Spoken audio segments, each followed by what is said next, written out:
मैं भारतीय जनता पार्टी को एक छोटा सा प्रेम का संदेश देना चाहता हूं। आप थोड़ा मोहब्बत करिए। इतनी नफरत से भरकर भारतीय जनता पार्टी कुछ नहीं कर पाएगी। वैलेंटाइंस डे पे हमारी तरफ से भारतीय जनता पार्टी को मोहब्बत का संदेश है। थोड़ी मोहब्बत करिए, थोड़ी मोहब्बत फैलाइए। इतनी नफरत से आप कुछ हासिल नहीं करेंगे। सिर्फ और सिर्फ आप लोगों को और दुनिया के अलग अलग संस्थाओं को इस देश की छवि जो है उनके सामने खत्म कर रहे हैं, खराब कर रहे हैं। दोस्तों, कई दिनों से एक नई चर्चा शुरू हो गई है कि भारतीय जनता पार्टी अक्सर देश में ये कहती थी कि यहां हमारी थोड़ी बहुत बुराई है, मगर विदेशों में प्रधानमंत्री की बहुत जो है प्रशंसा है और विदेशों में प्रधानमंत्री जी का डंका बहुत बज रहा है। ये अक्सर भारतीय जनता पार्टी कहती रहती थी कि प्रधानमंत्री का नाम विदेशों में बहुत ऊपर जा रहा है। और पिछले एक महीने में बाहर की दो बड़ी खबरें देश में आई जिन्होंने देश को हिला दिया। बीबीसी, मुझे लगता है कि बचपन से लेकर अब तक अगर कोई इंटरनेशनल न्यूज का पर्याय हिंदुस्तान में पता है तो वो है बीबीसी। बीबीसी की एक डॉक्यूमेंट्री पे केंद्र सरकार इतनी नाराज है कि ट्विटर, फेसबुक, यूट्यूब आदि से उस डॉक्यूमेंट्री के सारे लिंक गैर कानूनी तरीके से हटाए गए। हिंडनबर्ग की रिपोर्ट हम सबको मालूम है। हिंडनबर्ग की रिपोर्ट में वो बताया जो हिंदुस्तान में लगभग हर वो आदमी जो शेयर मार्केट से जुड़ा हुआ है जानता था कि अदानी साहब का गुब्बारा जरूरत से ज्यादा फूला हुआ है और ये गुब्बारा कभी भी फुस होगा। और आज ये खबरें आ रही हैं बीबीसी के दिल्ली और बॉम्बे के, मुंबई के दफ्तर पर इनकम टैक्स ने छापे मार रही। वहां पे 50 से अधिक इनकम टैक्स के अधिकारी दफ्तरों में घुस गए हैं। दफ्तरों के बाहर पुलिस का पहरा है, कोई अंदर नहीं जा सकता, कोई बाहर नहीं आ सकता। वहां पे जो पत्रकार हैं उनके फोन, मोबाइल, लैपटॉप आदि जब्त कर लिए गए हैं। कोई खबर बाहर नहीं आ रही है। और वही पुराना भारतीय जनता पार्टी का बहाना कि एजेंसी स्वयं अपनी कार्रवाई कर रही है। एक लॉ में एक फ्रेज कहा जाता है, justice should not be just done, it should appear to be done. आप अगर किसी के साथ न्याय करें तो यह जरूरी नहीं है कि न्याय हो, जरूरी है इतना ही, उससे ज्यादा जरूरी है कि न्याय हो रहा है वो दिखे। न्यायालय तक इस चीज का ध्यान रखते हैं कि हमारा न्याय हो और दिखे, ये ज्यादा जरूरी है। मगर केंद्र सरकार आज जो बहुत न्यूनतम लोक लाज होती थी, लिहाज होता था, एक सरकार का वकार होता था, उस सब को त्याग के पूरे अंतर्राष्ट्रीय जगत में एक हास्य का पात्र बन गई। आप सोचिए, कल जब न्यूयॉर्क में कोई आदमी अपना अखबार खोलेगा, जर्मनी में कोई आदमी ट्विटर पे इस खबर को पढ़ेगा, यूरोप के अंदर कोई आदमी इस चीज को जानेगा कि हमारे देश की केंद्र सरकार बीबीसी के दफ्तरों के ऊपर इनकम टैक्स के छापे मार रही है।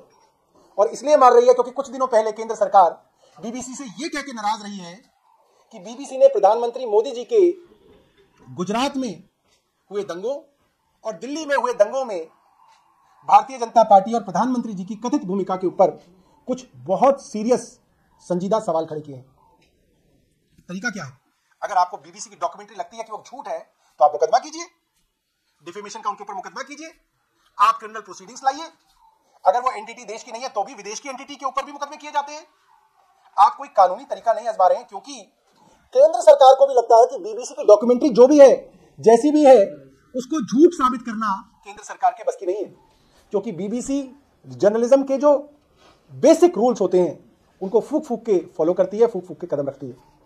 जिस तरीके से पिछले कुछ वर्षों में पत्रकारों को जेल में डाला गया है, पत्रकारों की हत्याएं सामने आई हैं, जजों की हत्याओं के ऊपर भी सवाल उठे हैं, अपने राजनीतिक प्रतिद्वंदियों के ऊपर ईडी के छापे मारना, सीबीआई के छापे मारना, इनकम टैक्स और एसीबी के छापे मारना, तो ये तो आम बात हो गई है केंद्र सरकार के लिए।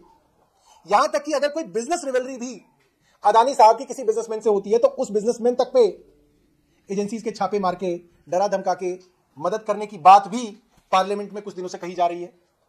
अब ये मामला बहुत आगे निकल गया और मैं ये कहना चाहता हूं, ये संकेत हमारे देश की डेमोक्रेसी के लिए अच्छे नहीं है। ये जो संकेत आ रहे हैं केंद्र सरकार से, ये संकेत डिक्टेटरशिप के संकेत हैं कि अब केंद्र सरकार अपने बारे में कोई भी आलोचना सुनने के लिए तैयार नहीं है।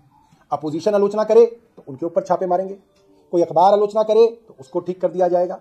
और अगर अब विदेशी संस्थान, बीबीसी जैसी एजेंसीज अगर कुछ लिख रही हैं तो उनके साथ भी जो ये हथकंडे अपनाए जा रहे हैं, मैं आपको बताऊं, पाकिस्तान जैसी छोटी सरकारें भी ये हथकंडे अपना सकती हैं। श्रीलंका, नेपाल, भूटान, किसी के लिए कोई मुश्किल काम कोई ना है। भूटान को कोई बीबीसी की बात पसंद नहीं, भूटान के अंदर अगर कोई बीबीसी का दफ्तर है तो उस पर तो वो छापा मार ही सकते हैं, उसकी बिजली पानी तो वो काट ही सकते हैं।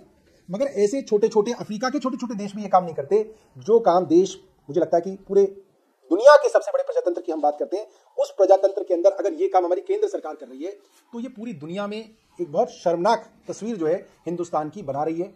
और मैं प्रधानमंत्री जी को ये कहूंगा कि इससे आपकी साख के ऊपर एक बहुत बड़ा प्रश्न चिन्ह लगेगा और सदियों तक हिंदुस्तान को इस बात को बताने में कष्ट रहेगा कि पूरी दुनिया की विश्वसनीय एजेंसियों में से एक जानी मानी बीबीसी के ऊपर क्यों केंद्र सरकार ने इस तरीके से छापे मारे। ये गलत है, सिर्फ बीजेपी के लिए गलत नहीं है, केंद्र के लिए गलत नहीं है, पूरे हिंदुस्तान की इमेज के लिए, हमारी छवि के लिए गलत है। मैं भारतीय जनता पार्टी को एक छोटा सा प्रेम का संदेश देना चाहता हूं, आप थोड़ा मोहब्बत करिए। इतनी नफरत से भरकर भारतीय जनता पार्टी कुछ नहीं कर पाएगी। वैलेंटाइंस डे पे हमारी तरफ से भारतीय जनता पार्टी को एक मोहब्बत का संदेश है, थोड़ी मोहब्बत करिए, थोड़ी मोहब्बत फैलाइए। इतनी नफरत से आप कुछ हासिल नहीं करेंगे, सिर्फ और सिर्फ आप लोगों को और दुनिया के अलग अलग संस्थाओं को, इस देश की छवि जो है उनके सामने खत्म कर रहे हैं, खराब कर रहे हैं। बहुत बहुत धन्यवाद।